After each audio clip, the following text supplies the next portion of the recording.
નમસ્કાર બાળમિત્રો, કેમ છો? મજામાં?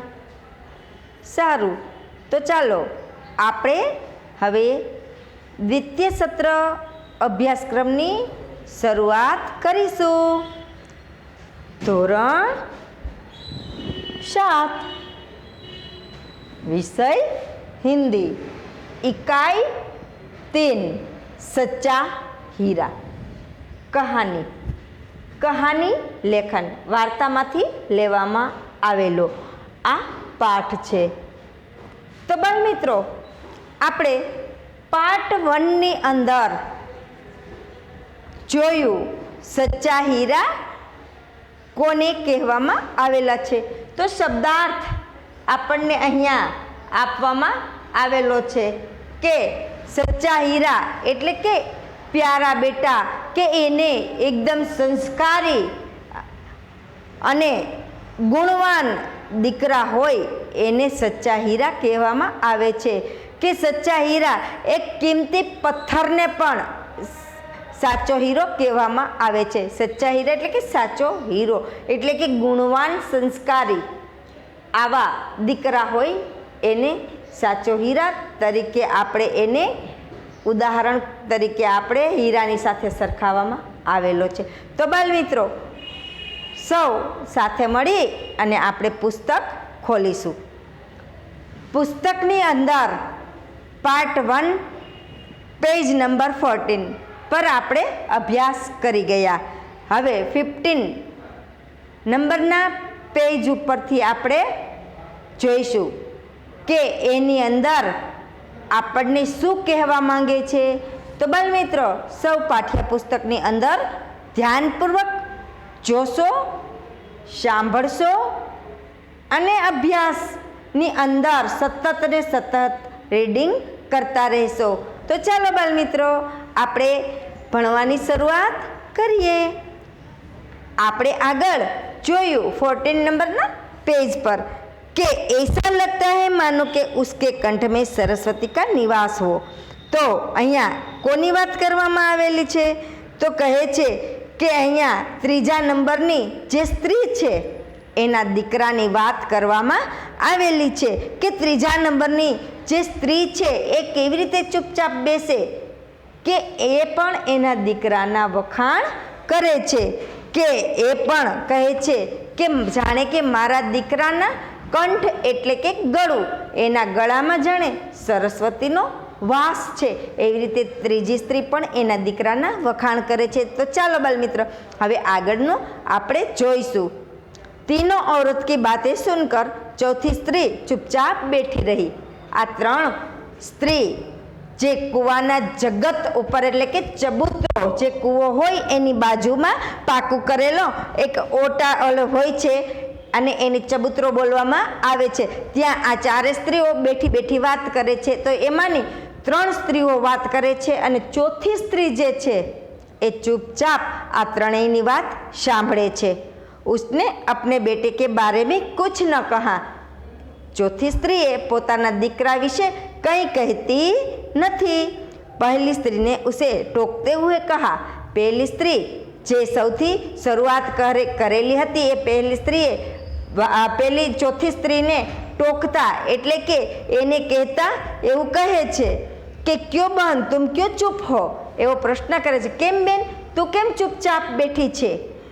तुम भी तो अपने बेटे के बारे में कुछ बताओ. તું પણ તારા દીકરા વિશે કંઈક તો બતાવો.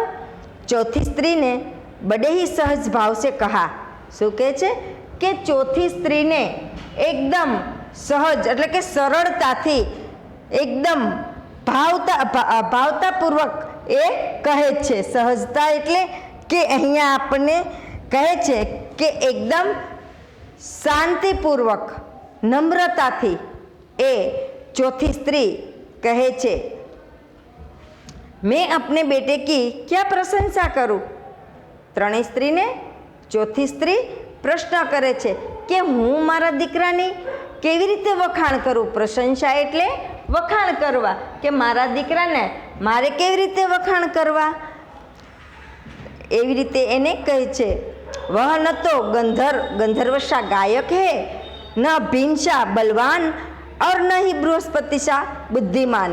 શું કહે છે કે ગંધર્વ, અહીંયા તમને શબ્દ આપેલો છે કે દેવલોક કે ગાયક, દેવલોક એટલે કે જ્યારે દેવની સભા ભરાણી હોય એની અંદર જે ગાવા માટે જ્ઞાન હોય અને ગાવા માટે જતા હોય એને ગંધર્વ બોલવામાં આવે છે.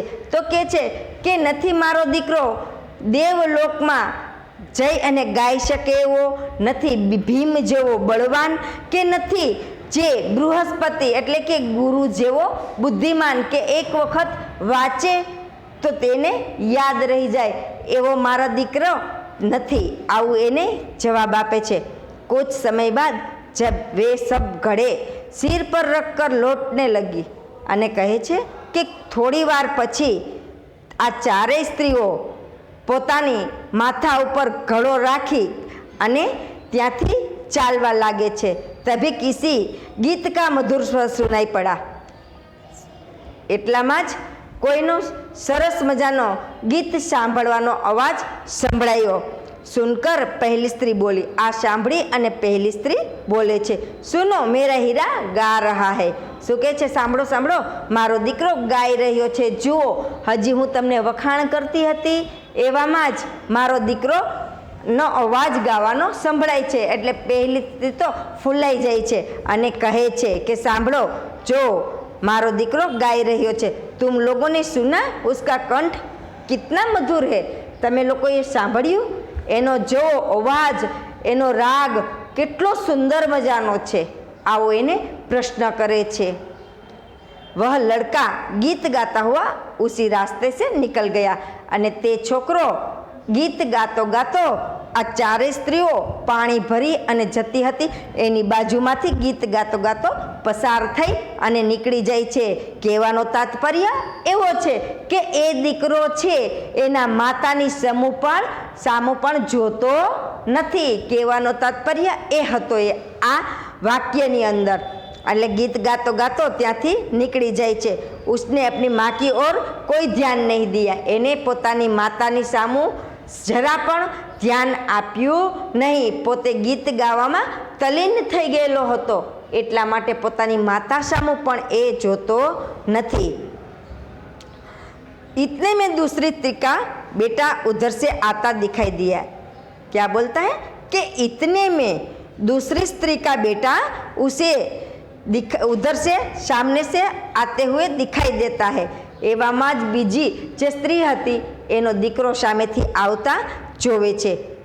दूसरी स्त्री उसे देखकर गर्व से बोली. બીજી સ્ત્રી હતી અભિમાનથી, ગર્વથી, અભિમાનથી એ બોલે છે કે જુઓ મારો દીકરો આવે છે. શું કહે છે કે મારો દીકરો આવે છે એવો એના મનની અંદર ભાવ પ્રગટ થાય છે અને બોલે છે અંદરથી કે બોલી ये देखो वह मेरा लाडला बेटा आ रहा है. શું અભિમાનથી બોલે છે, ગર્વથી અંદરથી બોલે છે કે જુઓ મારો લાડકો, મારો પ્યારો દુલારો મારો દીકરો સામેથી આવે છે. शक्ति और सामर्थ्य में इसकी बराबरी कौन कर सकता है. शक्ति और सामर्थ्य से इसकी बराबरी कौन कर सकता है. આ પ્રશ્ન અહીંયા કરે છે. અહીંયા તમને બતાવવામાં આવેલો છે કે સામર્થ્ય એટલે બળ, યોગ્યતા. કહે છે કે શક્તિ, એનામાં શક્તિ એટલી છે અને એનામાં બળ પણ એટલું છે કે કોઈ એની બરાબરી કોઈ કરી શકતું નથી. એવા એ વખાણ કરે છે. वह यह कह रही थी कि उसका बेटा भी उसकी ओर ध्यान दिए बिना ही निकल गया. હજી તો આટલી આ ત્રણેય સ્ત્રીઓને વાત કરે છે ત્યાં તો એ બીજી સ્ત્રી હતી એનો દીકરો પણ બાજુમાંથી નીકળી જાય છે. उसकी ओर ध्यान दिए बिना ही निकल गया. एना सामू जोया वगैरह ज निकली जाए छे. वे कुछ आगे बढ़ी तो एकाएक तीसरी स्त्री का बेटा उधर से संस्कृत के श्लोक का पठन करता हुआ निकला. હજી તો આ બે સ્ત્રીઓ પોતાના દીકરાના વખાણ કરે છે એટલામાં જ ત્રીજી સ્ત્રીનો દીકરો સામેથી એ સંસ્કૃતના श्लोक बोलतो बोलतो आवे छे। उसके उच्चारण से ऐसा लग रहा था मानो कि उसके कंठ में साक्षात सरस्वती विराजमान हो। विराजमान का अहींया तमने अर्थ आपेलो छे। विराजमान एटले के बेठेली, साक्षात एना गळानी अंदर जाणे के सरस्वतीनो ज वास होय एवी रीते અહીંયા શબ્દ આપવામાં આવેલો છે કે કહે છે હજી તો એટલી જ એ વાત કરે છે। સંસ્કૃતના શ્લોકનું પઠન એટલે કે ઉચ્ચારણ વાંચતો બોલતો બોલતો નીકળે છે, એવામાં જ એ ત્રીજી સ્ત્રી છે એ વખાણ કરે છે કે એવું લાગે છે કે જાણે કે મારો દીકરો છે એના ગળાની અંદર જાણે કે સાક્ષાત સરસ્વતી માતા બેઠેલા હોય એવી રીતે એવો એનો અવાજ છે, એવો એનો રાગ છે, એનો કંઠ છે। કોયલની સાથે પણ જો એ ગાતો હોય ને તો કોયલ પણ ચૂપ થઈ જાય છે, મેના પણ ચૂપ થઈ જાય છે, એટલો એનો મધુર અવાજ છે, એનો કંઠ એટલો મધુર છે। આવું સરસ મજાનું એ આ ત્રણેય સ્ત્રીને પોતાના દીકરાના વખાણ કરતા કહે છે। तीसरी स्त्री ने गदगद स्वर में कहा, શું કહે છે કે ત્રીજી સ્ત્રીને અહીંયા ગદગદ એટલે કે ભાવપૂર્ણ અહીંયા તમને શબ્દ આપવામાં આવેલો છે બાલમિત્ર કે ગદગદ એટલે ભાવપૂર્ણ કે એવામાં જ ત્રીજી સ્ત્રી છે ભાવપૂર્ણ સ્વરની અંદર ભાવપૂર્વક પોતાના અવાજથી એ કહે છે, દેખો યહી હે મેરી ગોદ કા હીરા। જુઓ, એકદમ ભાવથી કહે છે, જુઓ જુઓ કે આજ મારા લાડલો પ્યારો આજ મારો દીકરો છે। ગોદ કા હીરા એટલે કે પ્યારા બેટા, એકદમ લાડકો બેટો, જેવી રીતે કે તમે તમારા મમ્મીના લાડકા દીકરા હોય એવી રીતે અહીંયા વાત કરવામાં આવેલી છે કે તમે છો બાલમિત્રો કે ઘરે હોય તમે મમ્મી પાસે વસ્તુ કંઈ માગો અને મમ્મી તમને લઈ આપે। શા માટે? કારણ કે તમે તમારા મમ્મીના લાડકા છો એટલા માટે। એવી રીતે ત્રીજી સ્ત્રી પણ આ દીકરાના વખાણ પોતાના કરે છે કે એટલામાં જ એનો ત્રીજો દીકરો, ત્રીજી સ્ત્રીનો દીકરો અહીંયા જોવા મળે છે। उसका बेटा भी माँ की ओर देखे बिना आगे बढ़ गया। એનો દીકરો પણ એની માની સામું જોયા વગર આગળ વધી જાય છે। इसने कौन, तीसरी स्त्री गोद का इसको इसे कौन बृहस्पति का अवतार नहीं कहेगा। એને કોણ ગુરુઓના દેવતાનો અવતાર ન કહી શકે એવો એ પ્રશ્ન કરે છે કે એને પણ ગુરુના દેવતાઓનો અવતાર હોય એવા એની સાથે સરખાવવામાં આવે છે। परंतु उसका बेटा भी माँ की ओर देखे बिना आगे बढ़ गया। ए पण एनी माने सामू जोया वगर आगळ वधी जाय छे। वह अभी थोड़ी ही दूर गया था कि चौथी स्त्री का बेटा भी अचानक उधर से निकला। શું કહે કે એ હજી તો ત્રીજી સ્ત્રીનો દીકરો આગળ જાય છે અને ચારે ચાર સ્ત્રી થોડીક આગળ વધે છે અને થોડીક આગળ ચાલતા નીકળે છે। એવામાં જ ચોથી સ્ત્રીનો आ દીકરો છે अचानक ज ત્યાંથી निकले छे। वह देखने में बहुत ही सीधा साधा और सरल प्रकृति का लग रहा था। क्या बोलते हैं कि ए જોવામાં તો એકદમ સીધો સાદો।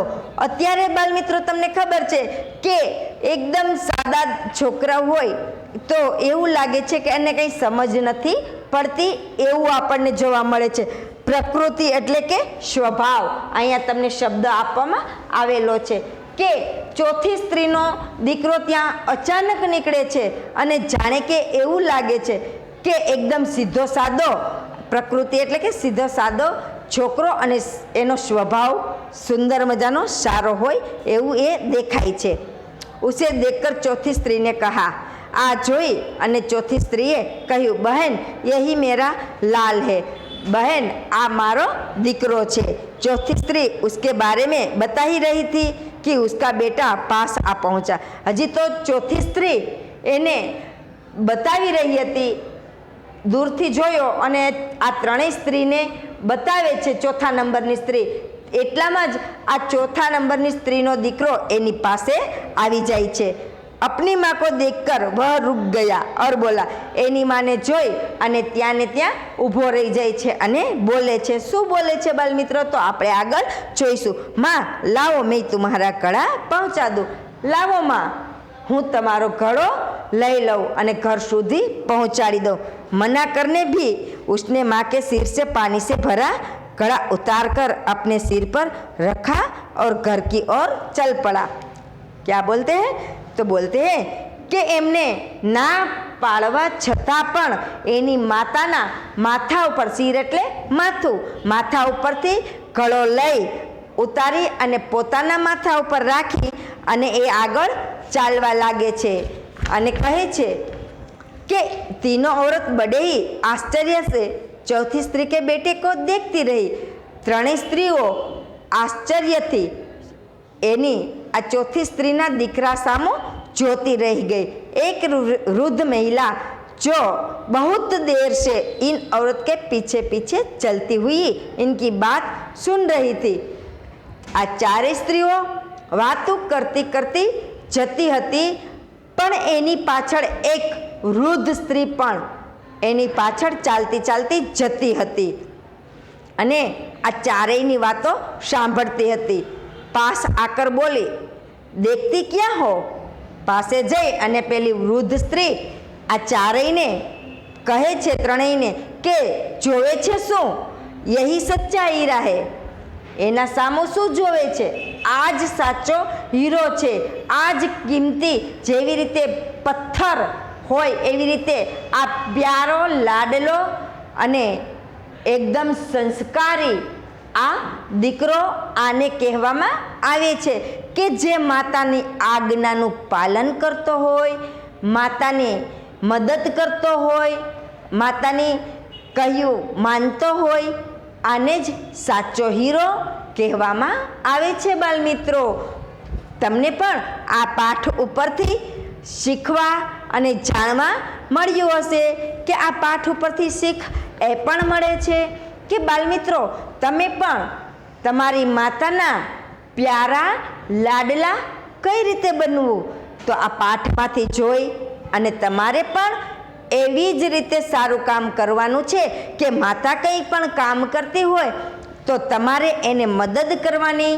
आपणी मम्मी आपणे कंई काम करवा माटे मोकले तो आपणे एनुं काम करी देवानुं।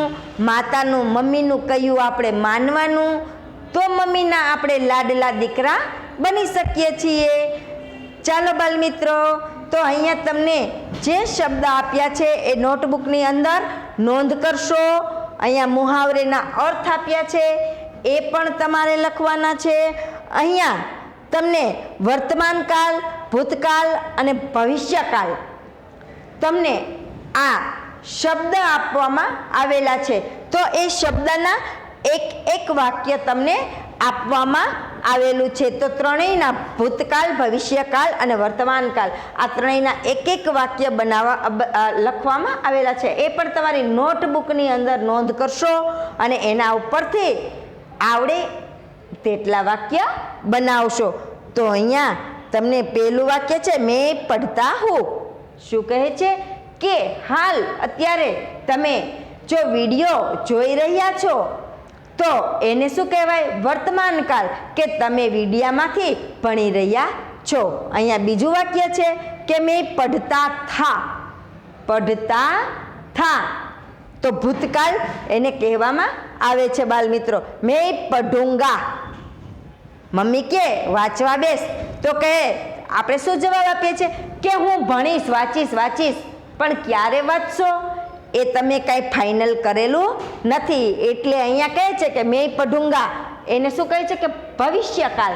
तो बाल मित्रों आ जे तमने आपेलुं छे होमवर्क ए तमारी नोटबुकनी अंदर नोंध करशो। स्वाध्याय पोथीनी अंदर तमारे पेन्सिल द्वारा आवड़ता प्रश्न लखवाना छे, न आवड़ता प्रश्न तमारे छोड़ी देवाना छे। Thank you.